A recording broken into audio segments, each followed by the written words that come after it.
നാണിയോട് ഞാൻ പറഞ്ഞിട്ടുണ്ട്, പൂമൂത്ത ആണുങ്ങൾ ഇരിക്കുമ്പോ അവിടെ കയറി തുടക്കരുതെന്ന്. അങ്ങനെ നോക്കി ഇവിടെ അടിയും തുടങ്ങി നടക്കില്ല.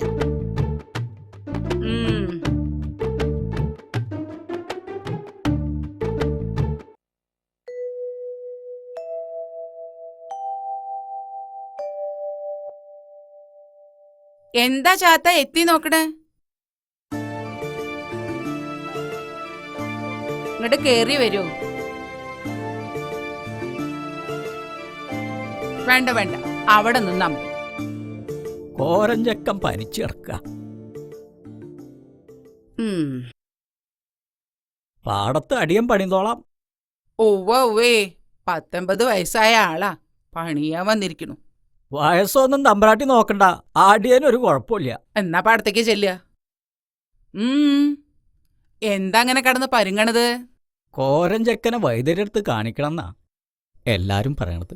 തീരെ പോയി. ഇതിനൊക്കെ ചുക്കും കുരുമുളക് ഇട്ട് കഷായം വെച്ച് തിളപ്പിച്ച് കുടിക്കല്ലാതെ വൈദ്യരെ കാണിക്ക. അതൊക്കെ ചെയ്തു, എന്നിട്ടും ഭേദമില്ല. കുറച്ച് കായ് ഇട്ടിരുന്നെങ്കിൽ. ഇവിടെ അങ്ങനെ പണം പെട്ടിയിലാക്കി അടച്ചു വെച്ചിരിക്കുന്ന പൊതുവേ ധാരണ. ചലക്കേണ്ട നടക്കട പണിക്ക്. മാറി നിക്ക അങ്ങട്. പ്രസിഡന്റേ വരിക. പ്രസിഡന്റ് വരിക, ഇരിക്കുക.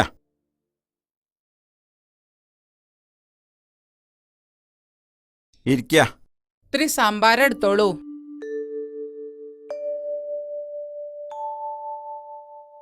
ശ്രീകോവിലിന്റെ പുനരുദ്ധാരണം നടക്കുകയാണല്ലോ, അതിന്റെ ഒരു ഓട്ടത്തിലാണ് ഞാൻ. ഇവിടുന്ന് ഒരു സംഭാവന കിട്ടുമെന്ന് പറഞ്ഞിരുന്നു. അതിനെന്താ, ഇല്ലെന്ന് എത്ര വേണ്ട അതങ്ങോട്ട് പറഞ്ഞാ മതി. 1000 ഉറുപ്പിക എടുത്ത് കൊടുക്കുക. അത് മതിയാവോ പ്രസിഡന്റ്? ഭഗവാന്റെ കാര്യത്തിൽ പണം എത്രയായാലും അത് വാരിക്കോരി തരുമെന്ന് എനിക്കറിയാലോ. ഉപ്പ് കൂടിയൊന്നാവും. എന്നാ ഒരു 2000 ഉറുപ്പിക എടുത്ത് കൊടുക്കുക. ആയിക്കോട്ടെ.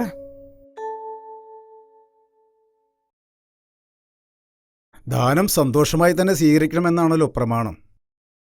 എന്താ ഇവിടെ വായും പൊളിച്ച് നിൽക്കണോ? കോരഞ്ചക്കം പനിച്ചു കിടക്കുക. മനുഷ്യന്റെ കാര്യത്തിനേക്കാൾ കൂടുതൽ ദൈവത്തിന്റെ കാര്യത്തിലാണ് ഇവിടെ പ്രാധാന്യം. അല്ല മാഷേ, അമ്പലത്തിലേക്കൊന്നും കാണാനില്ലല്ലോ, തിരക്കാവുമല്ലേ? എനിക്ക് തിരക്ക് മനുഷ്യന്റെ കാര്യത്തിലാ.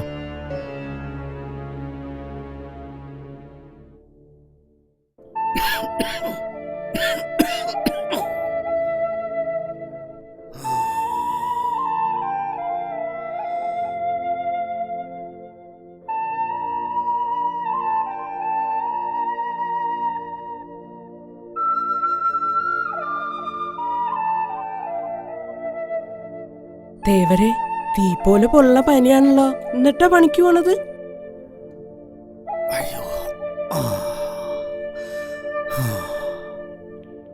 ചായ അടിച്ചോളി.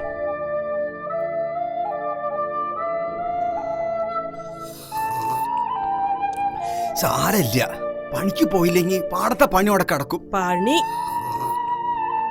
വയ്യാത്ത അപ്പനല്ലടി പണിക്ക് പോണ്. ഇജ്ജ് മിണ്ടാതൊരു ഭാഗത്ത് അവിടെ കടന്നോ. ഇക്കിപ്പോ 80 ആയിട്ടുള്ളൂ. ഇളിക്കൊന്നും വേണ്ട. എന്നോട് കൈക്കോട്ട് പണിയിൽ മുട്ടപ്പാടെ ഒരു ചെയർമാനായിട്ടില്ലടി. ആ ഇതാ പെരട പിന്നിൽ കൊണ്ടച്ചാ. ആ ഇനി പയങ്കഞ്ഞി ഉണ്ടെങ്കിൽ എടുത്തേക്കടി. മൂത്താരെ പറമ്പെന്ന് ചീനമുളക് കുറച്ച് കിട്ടിയിട്ടുണ്ട്. എന്നാ പിന്നെ ഞാൻ കൂടെ പണിക്ക് വന്നാലോ? ഡാക്ടറെ കാണാൻ കായുണ്ടാവൂലോ. വേണ്ട നീലി, അങ്ങോട്ട് പണിക്ക് പോണ്ട. തമ്പുരാന്റെ കണ്ണ് ചീത്ത കണ്ണാ. ഞാൻ അവിടെ പലതും കാണുന്നുണ്ട്. ആ മഞ്ചളുട്ടിയുടെ അനിയനല്ലേ ഇത്?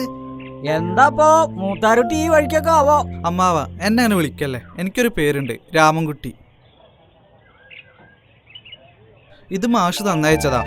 നമുക്ക് എത്രയും പെട്ടെന്ന് കോരൻ ചേട്ടനെ ആസ്പത്രിയിൽ എത്തിക്കണം.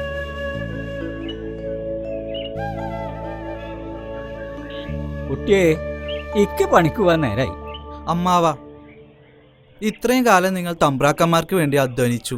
ഇനി കുറച്ച് വിശ്രമിക്കാം. കർഷക പെൻഷൻ പാസ്സായി വരൂത്രേ. എല്ലാം മാഷ് പറഞ്ഞയച്ചതാ.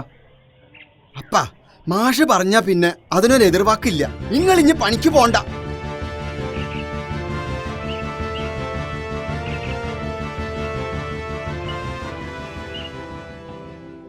സഖാക്കളെ, ഞാൻ ദിവാകരൻ. മാഷ് എന്നെ ഏൽപ്പിച്ചിരിക്കുകയാണ് എല്ലാ കാര്യങ്ങളും. പാർട്ടിയുടെ തീരുമാനപ്രകാരമാണ് ഞാനിവിടെ എത്തിയിരിക്കുന്നത്.